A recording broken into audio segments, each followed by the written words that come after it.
ஜபவேல் உம்மை தேடி வந்தேன்.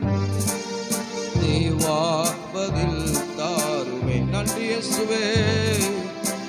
ஓ ஹalleluya. உஷகரதி அந்தரமனமா.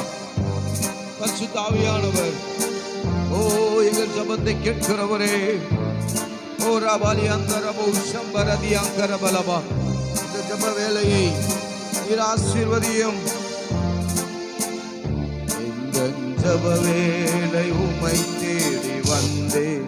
நன்றி ராஜா, உம்மை நன்றியோடு துதிக்கிறோம். எங்கள் துதிகளின் மத்தியிலே வாசல் செய்கிறவர் கர்த்தர் இறங்கி வருவீரார். இந்த ஜப வேளை